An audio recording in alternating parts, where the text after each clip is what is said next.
Chef Talk with Kyle Cherek is brought to you by the following generous sponsors: Schwanke Caston Jewelers and Tag Heuer Watches, Reliable Hot Water Services. For this segment of Chef Talk, I sit down with Mitchell Ciohon of Beta and Beta by Sabor. When we filmed this segment, they were still open. He was doing some of the more engaging things on the dining scene with this great little boutique within another restaurant, a Brazilian steakhouse. It's now shuttered. The owner, Paul Berlin, great guy, who had 9 other restaurants, sold them and did what he wanted to do and retired. Coincidentally, Mitchell had given notice a couple of months earlier to basically wrap up his career here, to travel around the country with his wife Laurel, to explore the best food carts that there are, and then to finally settle in Austin, Texas, and put his mettle against basically the most demanding and engaging and one of the more exciting food cart cities in the country. When we did this interview, he was still a couple of months out from that decision, but we cherished what he gave us, and he really added a great deal to the Milwaukee dining scene.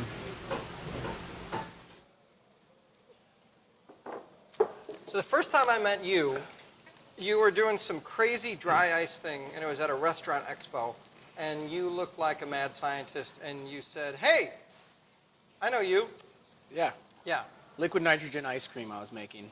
And because everybody's doing that, that's what the new kids are doing? new kids. Yeah, Yeah. I'm trying to. I'm trying to bring it around and make it cool. But yeah, it was funny. I saw you walking through the crowd, and Yeah. I knew I wanted to get your attention because Right. I feel like we could be friends. And we are. And we are. Look at how we've blossomed. So what's it like on a busy night? Because you've got an aircraft carrier that's going on one side with Sabor. I mean, basically, they're swabbing the decks, fueling the planes, getting them up on deck, and Yeah. it's its own. It's The a gauchos are machine. coming back for more beef, more beef, more Yeah, beef. yeah.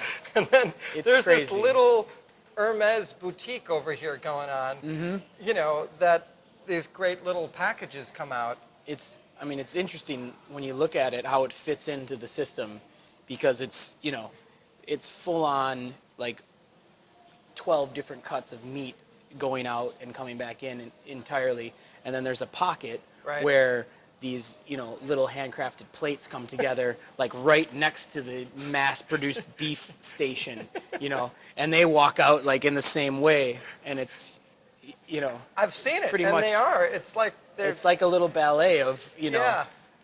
Beauty and the Beast.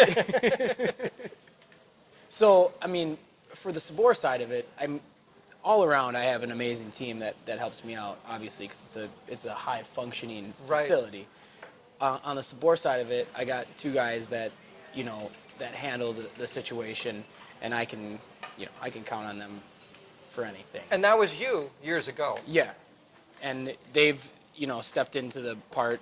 The one guy takes care of the meat, and he's the best. Yeah. And the other guy takes care of the other stuff, and I check in with them periodically, make sure their head's not on fire and something's like not missing entirely, or as long as they have everything, they're good to go.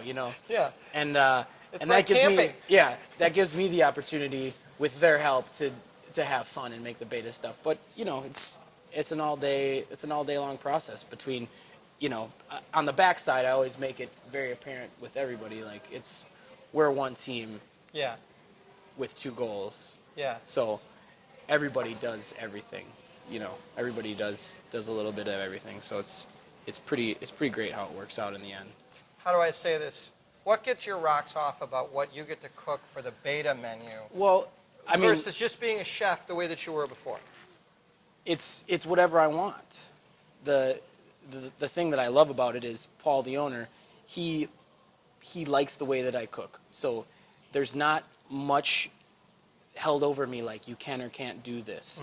Is it going to taste good? Let's give it a shot. And that's kind of how we made the menu, like beta test, or along those lines, is we're testing the flavor. If you don't like it, I never knew the provenance of the name. if you don't like it, well, then we'll pull it off. We'll work on it. We'll change it. We'll make it new, or we'll just trash it all together. Because not everything works. That's Yeah. you're doing too good if you're doing everything right. You got to make mistakes, and that was the kind of one of the initial things about beta was we're going to take chances. Not everything's going to work. but we're gonna, you know. Tell me something that failed, because you guys have been doing this for about a year. Guinness ice cream was probably one of our biggest failures that we felt like so good about because of the liquid nitrogen ice cream machine. Here's to that. I'm determined to make it right, but it was one of the first things we tried actually when we got liquid nitrogen, because, you know, we love Guinness. Yeah. And we're like, let's make Guinness ice cream. And it fell apart. It looked like when you drop Bailey's into Guinness and it sits for a little while. It was like that, frozen, and it was icy and not palatable at all. It's just like a lame Irish car bomb, Yeah, basically. it was like, an Irish car bomb that got like dropped on North Avenue and somebody scraped up and tried to drink it. It was kind of like that. But, you know, on the other side of it, it was, you know, we laughed about it. I was like, oh, Yeah. let's try Ackershore. When you get home to your wife, she's eating the sweet potato that had no face. And you've got, you know, taste of bacon in the back of your mouth, and perhaps Jameson. What's the one thing that you confide in her that's kind of like, this frustrates me about Milwaukee, the food scene? I think, you know, most of the time it's just how during the weekdays it's not slammed busy. That's my biggest thing with it, and that's what she hears from me all the time. Probably is, you know, why don't people want to come? I don't understand. On a Wednesday. Yeah, and it's a Wednesday, but Yeah. you know, but you know, I can fight everything in her. You know, Right. what I did, how I did it. Yeah. She probably doesn't want to hear it all. I don't want to hear it all. No. You gotta listen to how I made this, you know, this truffle and foie gras vinaigrette. And she's like, I hate foie gras. I don't care.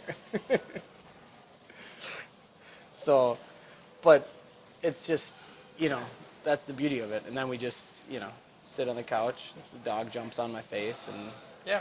and I talk about meat, and she tells me that she doesn't want to hear about it, and we watch American Idol. Party fillets. One is rare. Some fillet, one rare. One chicken. Party style. 7 party salmon. 2 mushroom risotto entrees. PDR, please. Heard that.